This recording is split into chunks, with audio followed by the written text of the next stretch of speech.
Hi అండి. Welcome back to our channel city girl from village. ఇది నా Sunday vlog. ఈరోజు చాలా బద్ధకంగా ఉంటుంది ఇంట్లో వాళ్ళందరికీ.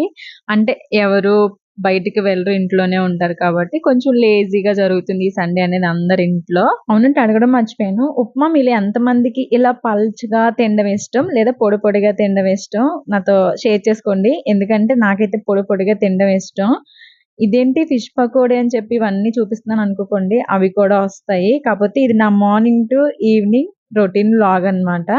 ఇంకా ఉప్మాలో ఇలా పలుకులు పైన వేసుకొని తినడం అయితే నాకు చాలా ఇష్టం. ఇంకా ఉప్మా అంతా అయిపోయిన తర్వాత స్టవ్ ఆఫ్ చేసి పక్కన పెట్టి పలుకులు వేపేసుకొని ఇలా పొట్టు తీసి పక్కన పెట్టుకుంటాను. ఇంక తినే ముందు జస్ట్ అలా పైన జల్లుకొని అలా తినడం అయితే నాకిష్టం. టిఫిన్స్ అయిపోయిన తర్వాత ఆఫ్టర్‌నూన్ లంచ్ కోసం ఏం చేయాలి అని ఆలోచించకుండానే అత్తయ్య గుడ్లు పులుసు చేద్దాము, ఇంకా చిన్న చేపలుంటాయి కదా! అవి ఫ్రై చేద్దాం పకోడీలా, లేదా ఇంకా కూరొండుదాం అని చెప్పి డిస్కస్ చేసుకొని ముందుగా అయితే గుడ్లుతో పులుసు చేద్దాం అని చెప్పారు. ఇంక అందుకే స్టవ్ మీద ఎగ్స్ వేసేసి అవి ఉడికిపోయిన తర్వాత తొక్కులు కూడా తీసి అన్నీ పక్కన పెట్టేసాము. ఇంకా అత్తయ్య గుడ్లు పులుసు చేయడంలో అయితే తోపు. ఈ పులుసులన్నిట్లో కూడా చాలా చేస్తారనమాట.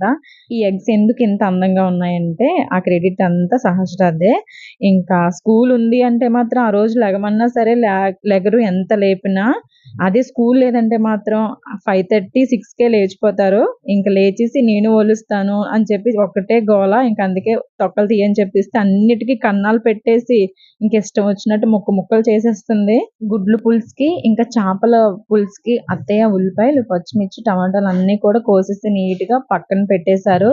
ఇంకా స్టవ్ ఆన్ చేసుకొని గుడ్లు పులుసు చేసేస్తానన్నారు కాబట్టి ముందుగా ఎగ్స్ వేపేసి తీసేసి అందులో ఎండు చేపలుంటాయి కదా! ఏవో సావళ్ళు ఏవో అంటారు.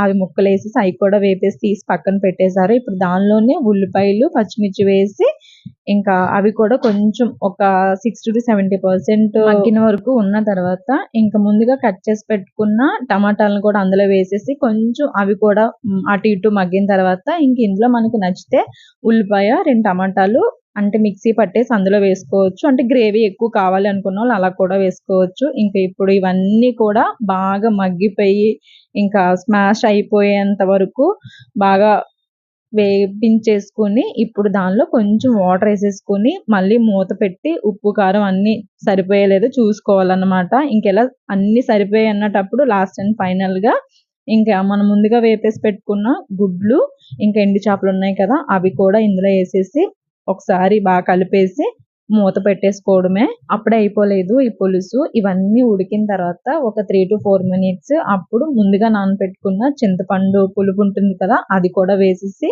ఒకసారి కలిపేసుకొని మళ్ళీ ఒక 4-5 మినిట్స్ లో ఫ్లేమ్‌లో పెట్టి మూత పెట్టి ఉడికించుకోవాలి. ఇంక సూపర్‌గా ఉంటుంది ఈ పులుసయితే గనక. ఇంకా అలా వేడి అన్నంలో ఏసుకొని పులుసేసుకొని తింటే సూపర్‌గా ఉంటుంది. తెలియకుండా చాలా అన్నం తినేస్తాము. నెక్స్ట్ ఇంకా నెత్తళ్ళుంటాయి కదా! చిన్న చేపలు అవైతే తీసుకున్నారు. ఇప్పుడు ఇవి ఫ్రై చేయాలి. ఇంకా పులుసు కూడా పెట్టాలి.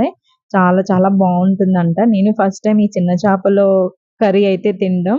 మన చేపల పులుసులానే ఉంటుందంట. కాపోతే ఈ ముళ్ళుతో తినేయొచ్చంట ఈ చిన్న చేపల్ని. అది ఎలాగో ఏంటో చూసేద్దాం. ఈ చిన్న చేపల్ని అప్పుడే డెలివరీ అయిన వాళ్ళు కూడా తినేయొచ్చంట. అంత మంచివి తింటే అని చెప్పారు. ఇంకిప్పుడు ఇవి పులుసు పెట్టాలి, ఫ్రై చేయాలని చెప్పాను కాబట్టి ఈ తలకాయలున్నాయి కదా! అవి తీసేస్తే బావుంటదని అనుకుని తీసేద్దాం అనుకుంటున్నాను. అత్తయ్య ఏమో ఉంచమని చెప్పారు. ఎందుకంటే అవి ఏమవ్వవు, ముళ్ళుతో తినేయొచ్చు. అది అలాగా తీసేయవలసింది ఏం లేదని అన్నారు. బట్ చూస్తుండగా అలా ఆ చేపలకి తలకాయలున్నప్పుడు తినడం నచ్చదు కదా! అందుకే ఇంకా అవన్నీ తీసేసి అప్పుడు కూరొండుదాము అని చెప్పాను. సరేలే తీసేయనన్నారు. ఇప్పుడు ఇది చాలా పెద్ద టాస్క్. అనవసరంగా తీసేస్తానని కమిట్ అయ్యానేమో అని అనుకున్నాను. అంత టైం పట్టింది. ఎందుకంటే చిన్న చేపలు కదా! అన్నీ తీయడానికి చాలా ఓపికగా కూర్చొని ఎంతసేపు తీసానో నిజంగా ఆ రోజైతే. ఈ చేపలెన్నున్నాయో ఆ తలకాయలు కూడా అన్నొచ్చాయి. ఈక్వల్‌గా అంతే వెయిట్. ఈ చిన్న చేపలకి ఈ తలకాయలన్నీ తీసేస్తుంటే ఎలా అనిపించింది అంటే నాకు రొయ్యలుంటాయి కదా! వాటికి ప్రేగు ఏవో ఉంటది కదా! బ్లాక్‌గా ముందు వెనక అవి ఎంత ఓపికగా తీయాలో ఇవి కూడా అంతే ఓపికగా తీయాలని అనిపించింది నాకు. చూడ్డానికి చేపలు చిన్నవే ఉన్నాయి కానీ తలలు మాత్రం చాలా ఎక్కువే ఉన్నాయని అనిపించింది. ఇంక చేపలు తలకాయలు 2 పక్కన పెడితే ఈక్వల్‌గానే ఉన్నాయి. ఈ చేప తలలన్నీ పాడేసినప్పుడు నాకు చాలా బాధ అనిపించింది. ఎందుకంటే అనవసరంగా డస్ట్‌బిన్‌లో పడేసాము. అదే అమ్మ వాళ్ళ ఊర్లో అనుకో ఇలా తీసి అలా రోడ్డు మీద పడేయగానే బోలెడన్ని కుక్కలొచ్చి తినేస్తాయి.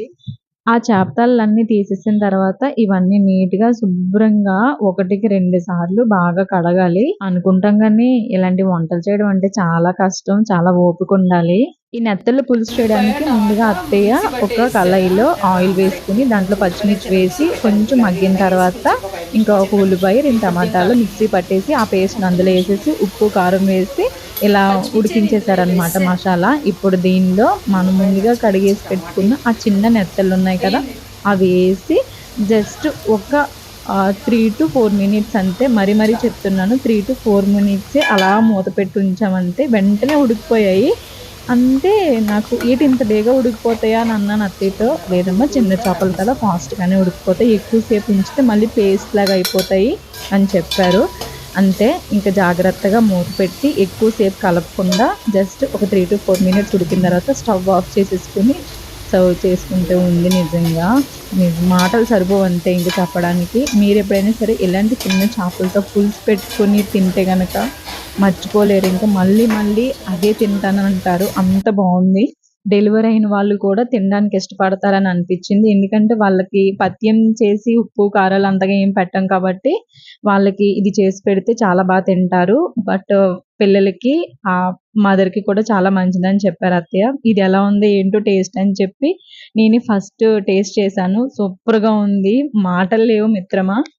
ఇప్పుడు ఈ నెత్తళ్ళ పులుసు కూడా పక్కన పెట్టేసి, ఇప్పుడు నెత్తళ్ళ పకోడీ చేయడానికి ముందుగా కడిగేసి పెట్టుకున్న ఆ చేపలు తీసుకొని దాంట్లో సరిపడినంత సాల్టు, ఇంకా కారం, అల్లం వెల్లుల్లి పేస్టు, ఇంతే కార్న్ ఫ్లోరు, ఇంకా బియ్యం పిండి కూడా వేసాము. అంటే కొంచెం క్రంచీగా రావాలని చెప్పి బియ్యం పిండి కూడా యాడ్ చేశారు అత్తయ్య.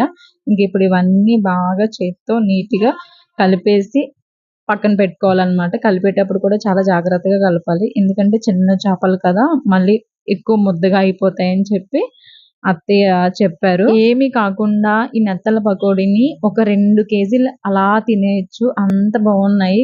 క్రంచీగా అంటే దొండకాయ ఫ్రై, బెండకాయ ఫ్రై ఎలా చేస్తారు? అంటే 65 క్యాబేజీ 65, దొండకాయ 65, బెండకాయ 65 ఎలానో అలా అనిపించిందనమాట నాకు. ఇంక ఇవన్నీ కలిపేసి పక్కన పెట్టుకున్న తర్వాత ఇంకా పాన్‌లో కొంచెం ఆయిలేసి అవి అలా తీసుకొని జస్ట్ మనం పకోడీ ఏసుకున్నట్టు వేసుకొని ఫ్రై చేసుకొని తింటే ఉంది నిజంగా మాటలు లేవంతే ఇంకా. ఇంకింతకు మించి నేనేం చెప్పలేను. మీరెప్పుడైనా సరే ఇలా నెత్తళ్ళ పకోడీ ట్రై చేయాలనుకుంటే పక్కగా ట్రై చేయండి. ఒక్కసారి తింటే మళ్ళీ అదే కావాలని పిల్లలు అంటారు. ఇంకా మనం కూడా తింటూ ఉంటాము. బట్ ఇది తినడం వల్ల కూడా చాలా మంచిది. ఇంకిప్పటికే వీడియో చాలా లెంతీ అయిపోయిందని అనుకుంటున్నాను. Morning to evening Sunday routine vlog ఇది. ఇంకా ఆఫ్టర్‌నూన్ లంచ్ చేసి కాసేపు మూవీస్ చూసి ఆ తర్వాత పిల్లలతో కాసేపు అలా ఆడుకొని ఇంట్లో వాళ్ళందరూ కబుర్లు చెప్పుకొని ఆ సండేని అలా గడిపాం మేమందరం కలిసి. ఇంక ఈ వీడియో ఇప్పటికే లెంతీ అయిపోయిందని చెప్పాను కాబట్టి ఇలాంటి వీడియోస్ అన్నీ ఇంకా చాలా ఉన్నాయి ఛానెల్‌లో చూసేయండి.